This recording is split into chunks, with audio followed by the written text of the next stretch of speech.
नमस्कार। मैं सुनीता गहलोत एक नए ई कंटेंट टॉपिक के साथ जिसका नाम है objectives and teaching methods of Mahatma Gandhi. यह जो टॉपिक है pre school education in India के तहत एजुकेशनल फिलोसफर के अंतर्गत लिया गया है। इसमें हम विभिन्न जो एजुकेशनल फिलोसफर्स हैं उनके उद्देश्य और जो शिक्षण पद्धतियां हैं उनके बारे में हम पढ़ रहे हैं। आज की कड़ी में महात्मा गांधी जी के जो शिक्षा दर्शन था और जो उनकी शिक्षा पद्धति है उसके बारे में हम चर्चा करेंगे। Let's start. महात्मा गांधी, संक्षिप्त परिचय एवं जीवन दर्शन। महात्मा गांधी का वैसे तो परिचय देने का परिचय सभी को है, तो भी आज हम कंटेंट के अंतर्गत संक्षिप्त परिचय एवं जीवन दर्शन के बारे में देखते हैं। गांधी जी का परिचय। गांधी जी का जन्म काठियावाड़ के पोरबंदर नामक स्थान पर 2 अक्टूबर सन 1859 को हुआ।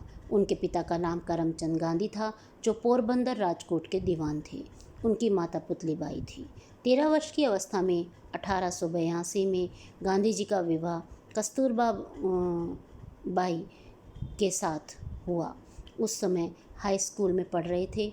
गांधी जी बैरिस्ट्री पास करने हेतु सन 1883 को इंग्लैंड रवाना हुए। यानी जन्म उनका 2 अक्टूबर 1869, स्थान पोरबंदर, विवाह 1882 में। फिर शिक्षा के लिए वो बैरिस्ट्री इंग्लैंड चले गए। राजनीतिक जीवन, वहाँ पर जब शिक्षा प्राप्त कर वो आए तो कुछ समय के लिए उन्होंने वकालत करी तथा फिर वहाँ से वो दक्षिण अफ्रीका चले गए। दक्षिण अफ्रीका में वहाँ भारतीयों के साथ जो बुरा व्यवहार हो रहा था उसको देखते हुए वे 1914 को वापस भारत आ गए और 1914 से उनका राजनीतिक जीवन प्रारंभ हुआ, जो कि हमारी आज़ादी की लड़ाई तक चला। आज़ादी मिलने तक हमें गांधी जी का पूरा साथ रहा। उन्हीं के आत्मबल के कारण हमने स्वतंत्रता को प्राप्त किया। परंतु सन 1948 30 जनवरी को महात्मा गांधी जी मृत्यु को प्राप्त होकर इस नश्वर शरीर को उन्होंने त्याग दिया। तो ये था गांधी जी का संक्षिप्त परिचय, यानी जो जीवन उनका 1869 में शुरू हुआ 1948 तक, उनका मृत्यु तक वो हमारे साथ रहे। और तब उन्होंने इसी काल में उन्होंने बहुत सारे कार्य किए जो उनके जीवन दर्शन को दर्शाते हैं। गांधी जी का जीवन दर्शन, Gandhi ji philosophy of life. जीवन दर्शन के आधारभूत सिद्धांत में पहला आता है सत्य। गांधी जी के अनुसार विचार में सत्य, भाषण में सत्य एवं कार्य में सत्य होना चाहिए। जिस वास्तविकता को गांधी जी ने जाना, अनुभव किया, वह सत्य है। सत्य के माध्यम से ईश्वर को जाना जा सकता है। जब कभी कोई सत्य शब्द बोला जाता है, जब कोई सत्य कार्य किया जाता है और जब कभी किसी सत्य भावना का अनुभव किया जाता है, तब हम ईश्वर के अस्तित्व का अनुभव करते हैं। ईश्वर का अस्तित्व है क्योंकि सत्य का अस्तित्व है। गांधी जी के लिए सत्य और ईश्वर एक से है। अहिंसा, नॉन वायलेंस। अहिंसा समस्त जीवधारियों के प्रति बुरी भावना का अभाव है। अपनी गतिशील अवस्था में इसका अर्थ है जानबूझकर कष्ट सहन करना। अपने क्रियाशील रूप में वह समस्त जीवधारियों के प्रति अच्छी भावना है। यह शुद्ध प्रेम है। गांधी जी ने अहिंसा की अवधारणा को स्पष्ट करने के लिए 3 विशेषताएं बताई। अहिंसा परम श्रेष्ठ मानव धर्म है। यह पशुबल से कई गुना महान और उच्च है। अहिंसा परम प्रेम एवं श्रद्धा पर निर्भर है। यह व्यक्ति में स्वाभिमान, आत्मसम्मान, आत्मरक्षा के लिए प्रेरणा प्रदान करता है। अहिंसा से निर्लोम होता है, त्याग प्रवृत्ति आती है और राष्ट्र में साम्राज्यवादी भावना दूर होती है। अहिंसा का प्रयोग बालक, युवक, वृद्ध, स्त्री, पुरुष सभी कर सकते हैं। अहिंसा एक आध्यात्मिक अस्त्र है जिससे आत्म क्रियाशील होती है। अहिंसा के लिए सदाचरण एवं आत्मा का नियंत्रण आवश्यक है। इस प्रकार गांधी जी अहिंसा की अवधारणा व्यापक ही नहीं बल्कि व्यवहारिक भी है। फिर आता है सत्याग्रह। सत्य बल का दृढ़ अवलंबन।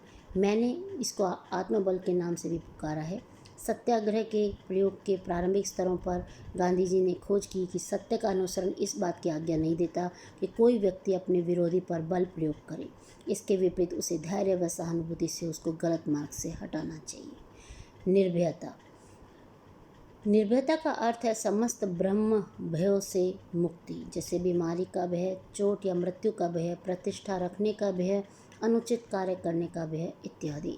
यानी गांधी जी के जो जीवन दर्शन थे वह सत्य, अहिंसा, सत्याग्रह व निर्भयता से पूर्ण थे और वे इनका अपने जीवन में आजीवन इनका पालन करते रहे और दूसरों से भी अपेक्षा रखते थे कि वे सत्य, अहिंसा के मार्ग पर चले, सत्याग्रह को अपनाएं और निर्भय रहें। अब आता है गांधी जी का शिक्षा दर्शन। उससे पहले हम सिद्धांतों को देख लेते हैं। गांधी जी ने शिक्षा के कुछ सिद्धांतों को अपनाया था। तो उनके आधारभूत सिद्धांत जो हैं, जो उन्होंने प्रतिपादित किए थे, वे इस प्रकार हैं। उनके अनुसार 7 से 14 वर्ष की आयु के बालकों की निःशुल्क तथा अनिवार्य शिक्षा हो, यह सिद्धांत उन्होंने सामने रखा था। शिक्षा का माध्यम मातृभाषा हो। उनके अनुसार मातृभाषा ही सबसे बड़ी भाषा है जिसमें बच्चा सरल सहज होकर अपने आप को अभिव्यक्त कर सकता है। साक्षरता को शिक्षा नहीं कहा जा सकता। शिक्षा बालक के मानवीय गुणों का विकास करना है। शिक्षा ऐसी हो जिससे बालक के शरीर, हृदय, मन और आत्मा का सामंजस्यपूर्ण विकास हो। सभी विषयों की शिक्षा स्थानीय उत्पादन उद्योगों के माध्यम से दी जाए। शिक्षा ऐसी हो जो नवयुवकों को बेरोजगारी से मुक्त कर सके। अतः गांधी जी के अनुसार शिक्षा का अर्थ बालक और मनुष्य के शरीर, मस्तिष्क और आत्मा में किया जाने वाले सर्वोत्तम गुणों का चहुमुखी विकास करना है। अतः बालक के सर्वांगीण विकास हेतु उसके शारीरिक, मानसिक, बौद्धिक एवं आध्यात्मिक गुणों का विकास करना ही शिक्षा है और ये उनके आधारभूत सिद्धांतों से पता चलता है। अब आता है उद्देश्य, यानी गांधी जी ने जो शिक्षा के उद्देश्य बनाए थे। गांधी जी शिक्षा पर बल देते थे। उन्होंने शिक्षा के व्यापक उद्देश्य निश्चित किए जिन्हें मुख्यतः 2 भागों में बांट सकते हैं, व्यक्तिगत उद्देश्य और सामाजिक उद्देश्य। गांधी जी ने व्यक्तिगत उद्देश्य के अंतर्गत चरित्र निर्माण को शिक्षा का उच्चतम लक्ष्य माना।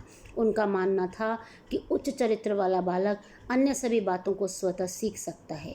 वे केवल बौद्धिक विकास को विकलांगता मानते थे और चरित्र को सर्वांगीण विकास के लिए आवश्यक कहा था। सामाजिक उद्देश्य। गांधी जी शिक्षा द्वारा स्वावलंबी नागरिक के निर्माण के पक्षधर थे। मानव श्रम की शिक्षा देकर वे कुशल नागरिकों का निर्माण करना चाहते थे। वे समाज के सभी लोगों के विकास के समान अवसर के पक्षधर थे। इसके लिए वे शिक्षा को शक्तिशाली साधन मानते थे। वह केवल अंग्रेजी दास्ता से ही मुक्त नहीं होना चाहते थे, वरन वे शोषण की प्रत्येक संभावना को ही समाप्त करना चाहते थे। इसके लिए उन्होंने जो तात्कालिक उद्देश्य बनाए वे इस प्रकार हैं। पहला जो शिक्षा है वो जीविकोपार्जन का उद्देश्य। गांधी जी के अनुसार शिक्षा ऐसी हो जो आर्थिक आवश्यकताओं की पूर्ति कर सके, बालक आत्मनिर्भर बने तथा बेरोजगारी से मुक्त हो। सांस्कृतिक उद्देश्य। गांधी जी ने संस्कृति को शिक्षा का आधार माना। उनके अनुसार मानव के व्यवहार में संस्कृति परिलक्षित होनी चाहिए। पूर्ण विकास का उद्देश्य। उनके अनुसार सच्ची शिक्षा वह है जिसके द्वारा बालकों के शारीरिक, मानसिक और आध्यात्मिक विकास हो सके। नैतिक अथवा चारित्रिक विकास। गांधी जी ने चारित्रिक एवं नैतिक विकास को शिक्षा का उचित आधार माना। मुक्ति का उद्देश्य। गांधी जी का आदर्श सा विद्या या विमुक्तये अर्थात शिक्षा ही हमें समस्त बंधनों से मुक्ति दिलाती है। अतः गांधी जी शिक्षा के द्वारा विकास के लिए आध्यात्मिक स्वतंत्रता देना चाहते थे। शिक्षा के सर्वोच्च उद्देश्य के अंतर्गत वे सत्य अथवा ईश्वर की प्राप्ति पर बल देते थे। अतः मनुष्य का अंतिम एवं सर्वोच्च उद्देश्य आत्म अनुभूति करना है। अब आता है शिक्षण विधि यानी टीचिंग मेथड्स क्या क्या रहे। गांधी जी ने अपनी शिक्षण पद्धति में निम्न आधारभूत सिद्धांतों व विधियों को स्थान दिया। पहला, learning by rational use of bodily organs, अर्थात शारीरिक अंगों का विवेकपूर्ण सीखना। गांधी जी के अनुसार बालक के शारीरिक अंगों का विवेकपूर्ण प्रयोग उसके मस्तिष्क का विकास करने के लिए सबसे अच्छा और तेज़ तरीका है। बालकों को लिखना सिखाने के पहले पढ़ाना तथा वर्णमाला के अक्षर सिखाने के लिए पहले ड्राइंग किया जाए तो वे अपने विकास के लिए अच्छे अवसर प्राप्त कर सकेंगे।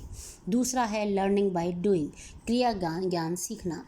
गांधी जी ने क्रिया द्वारा सीखने पर विशेष बल दिया, इसलिए उन्होंने बेसिक शिक्षा में किसी हस्तकला को केंद्र मानकर शिक्षा प्रदान करने की व्यवस्था की है। तीसरा है लर्निंग बाय एक्सपीरियंस, अनुभव द्वारा सीखना। गांधी जी के अनुसार जो ज्ञान बालक अपने स्वयं अनुभव द्वारा प्राप्त करता है वह अति स्थायी तथा उपयोगी होता है। बालक या ज्ञान का सफलतापूर्वक स्थानांतरण कर सकते हैं। चौथा, सीखने की प्रक्रियाओं में समन्वय विधि का प्रयोग, use of correlation method. Gandhi ji की बेसिक शिक्षा पर प्रभाव डालते हुए श्री कालानी ने लिखा है, बुनियादी हस्तकला सूर्यमंडल के केंद्र के रूप में होनी चाहिए एवं अन्य विषयों को ग्रह नक्षत्रों की भांति चारों ओर घूमना तथा केंद्रीय सूर्य के अपने उत्ताप या रोशनी को प्राप्त करना चाहिए। Last, learning by reading, thinking and action, वाचन, विचार तथा कर्म द्वारा सीखना। गांधी जी ने शिक्षण पद्धति के श्रवण, मनन और निविध्यासन, हियरिंग, थिंकिंग एंड रिमेम्बरिंग, इन तीनों स्तरों का विचार, वाचन तथा कर्म, थिंकिंग, रीडिंग एंड एक्शन द्वारा सीखने के रूप में ग्रहण किया है। किसी भी ज्ञान को प्राप्त करने में वाचन, विचार तथा कर्म, इन तीनों प्रक्रियाओं की आवश्यकता है। तो ये था गांधी जी का शिक्षण विधि, टीचिंग मेथड्स। अब आता है पाठ्यक्रम यानी करिकुलम, क्या रखना चाहते थे वो। गांधी जी ने बेसिक शिक्षा योजना के पाठ्यक्रम में निम्न विचारों को स्थान दिया। पहला, बेसिक क्राफ्ट, यह कोई भी एक विषय में हो सकता है, जैसे कृषि, लकड़ी का काम, धातु का काम, गत्ते का काम, कटाई और बुनाई। दूसरा था, शिक्षा में पाठ्यक्रम में मातृभाषा का उपयोग ज़्यादा से ज़्यादा हो ताकि बच्चा सरलता और सहजता से ज्ञान को प्राप्त कर सके। फिर गणित, इसके अंतर्गत क्राफ्ट एवं सामुदायिक जीवन से संबंधित संख्याओं एवं रेखागणित की समस्याओं पर विशेष ध्यान दिया जाएगा। इसके अंतर्गत गांधी जी कुछ बुक कीपिंग एवं वाणिज्य व्यवहार का भी बालकों को अध्ययन कराना चाहते थे।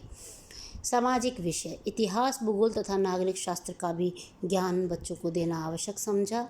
स्वास्थ्य विज्ञान के अंतर्गत बच्चों को अच्छी आदतें का समावेश बच्चों को करवाना चाहिए ताकि उनका जो शरीर है वो स्वस्थ रह सके, और जब शरीर स्वस्थ रहेगा तो मानसिक रूप से भी बच्चे अच्छा कार्य कर सकते हैं।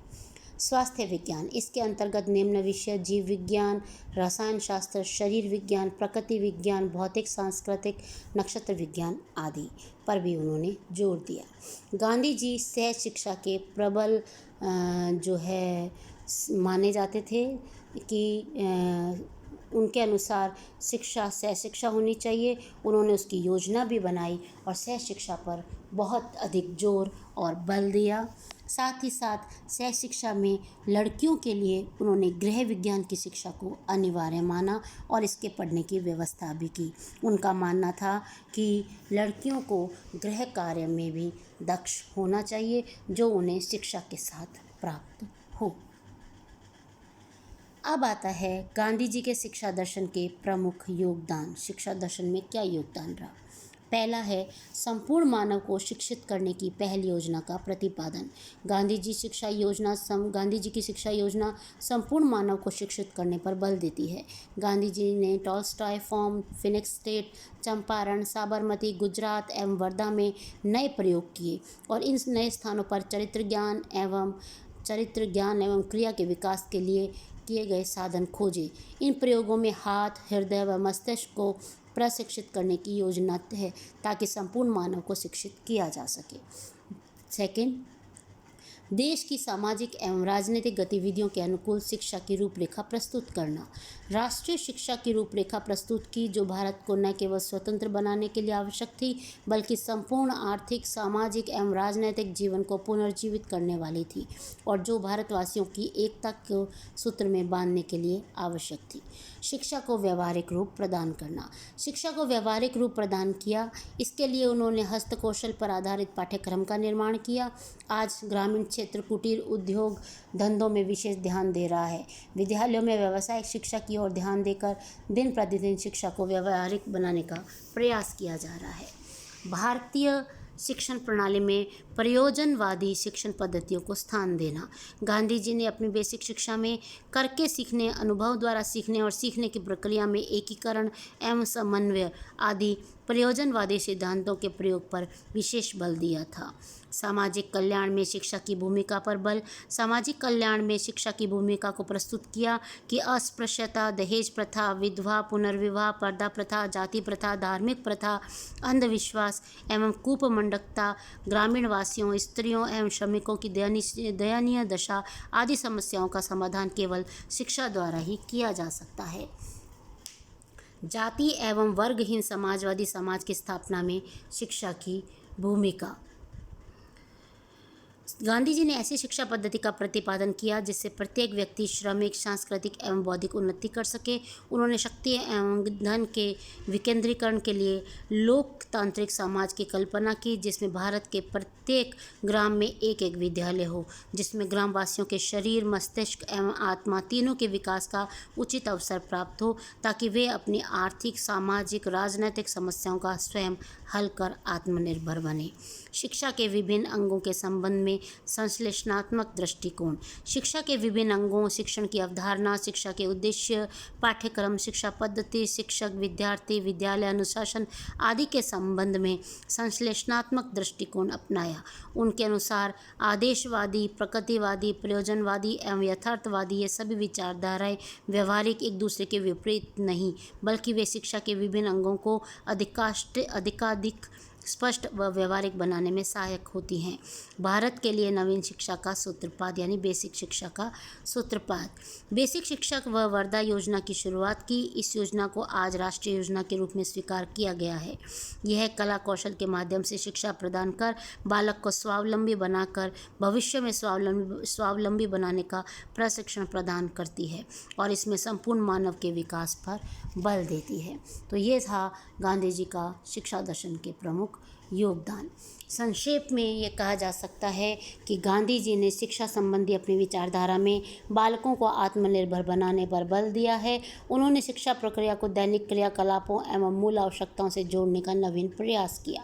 गांधी जी के शिक्षा संबंधी विचार पूर्ण कल्पना का परिणाम न होकर उनके शिक्षा संबंधी प्रयोगों पर आधारित है। उनका मानना था कि वास्तविक भारत गांवों में बसता है और किसी भी शिक्षा पद्धति की सफलता यहाँ के ग्रामीण शिक्षा के परिणामों पर ही निर्भर होती है। उन्होंने भारतीय समाज के लिए बेसिक शिक्षा को ही सर्वोत्तम शिक्षा माना। उनके अनुसार इस प्रकार की शिक्षा द्वारा बालक व्यवहार में कुशलता प्राप्त करता है, जो देश और समाज के विकास के साथ साथ उसके स्वयं के विकास के लिए भी आवश्यक है, क्योंकि इससे उसमें स्वावलंबन का भी गुण आता है। साथ ही जीविकोपार्जन के उद्देश्य की भी पूर्ति होती है। तो यह था गांधी जी के सपनों का भारत, गांधी जी के सपनों की शिक्षा, जो उन्होंने बच्चों को देकर उनको संपूर्ण सर्वांगीण विकास में सहायता देने का प्रयास किया। इसी के साथ ये टॉपिक यहीं पर समाप्त होता है। आशा करती हूँ गांधी जी के शिक्षा दर्शन, शिक्षा नीति, उद्देश्य और सिद्धांतों को आपने अच्छे से जाना व समझा होगा। धन्यवाद।